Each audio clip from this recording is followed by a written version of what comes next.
नरेन कुमार लिखते हैं कि प्रणाम गुरुजी, शांति स्थिरता मन के सुझाव पर आधारित हैं या उससे भी व्यापक है? राइट क्वेश्चन नरेन, उससे भी व्यापक है। मन के सुझाव से हम केवल उनको सक्रिय करते हैं। शांति और स्थिरता हमारे आंतरिक गुण हैं, आत्मिक गुण हैं, इंट्रिंसिक क्वालिटीज़ हैं। हम उनके साथ ही जन्मे। हम सुझाव दें या ना दें, अगर हम सहज रहें तो वो उभर कर हमारे ऊपर छा जाएंगे। शांति और स्थिरता हमारा स्वभाव है, चेतनागत है।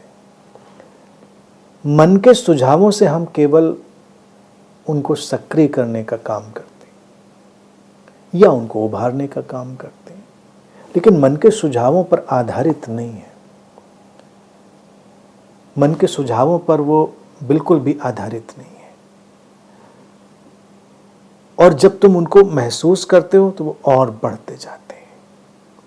शांति और स्थिरता ऐसी ही घटना है जैसे कहीं शोर में कोई धीमी आवाज सुनना। हमारे भीतर हमेशा है वो शांति, वो स्थिरता, वो स्टिलनेस, सारे केओस के बावजूद भी है, लेकिन अभ्यास करें उसको समझने का, पकड़ने का कोशिश करें। देखिए, एक मेडिटेटिव टेक्निक से उसको आप कोशिश कर सकते हैं, उसका मैं सजेशन बता रहा हूँ। जब कभी भीड़ में हो, मान लीजिए बाजार में हो या कहीं शोरगुल में हो या टीवी ही चल रहा है तुम्हारे यहाँ, तो वहाँ पर कंपैरेटिवली जो धीमी आवाज़ हो उसको सुनने की कोशिश करें। फिर और धीमी को, फिर और धीमी को, और फिर तुम देखोगे अचानक तुम्हारे अंदर एक ऐसी अवस्था है जब बाहर तो बड़ा शोरगुल है, लेकिन तुम एक धीमी सी ट्रिंग, धीमी सी कोई गुनगुनाहट, सनसनाहट, उसको भी सुन पा रहे हो।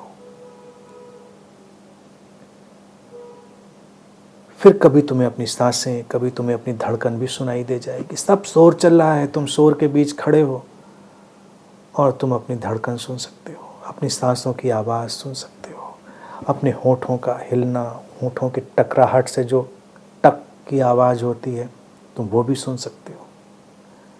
ये हुआ कंपैरेटिवली, रिलेटिवली सटल चीज़ों को अनुभव करने की हमारी कोशिश और जस्ट चेंजिंग द एटीट्यूड। इसका परिणाम ये होगा कि जो हमारे भीतर की सटल चीज़ें हैं उनको भी पकड़ना आ जाएगा।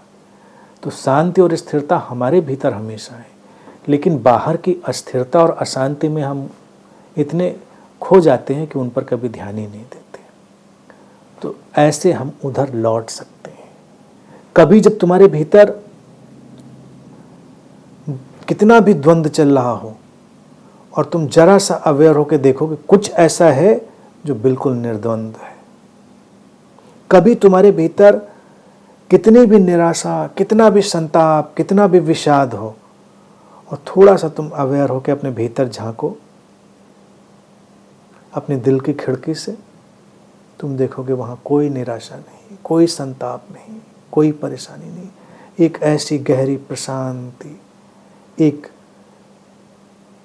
सुखद सा एहसास हमेशा होता है।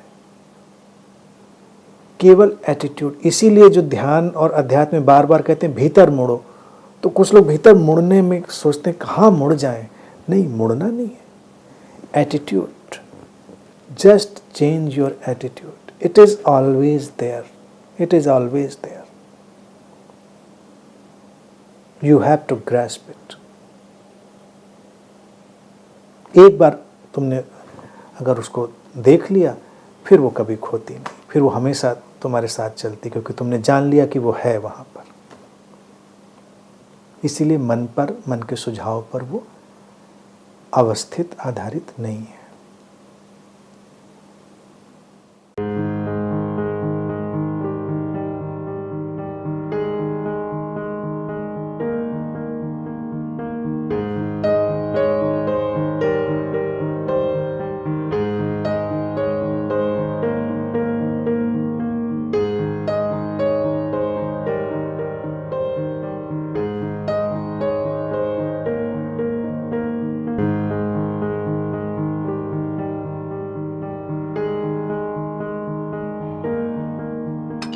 हैं।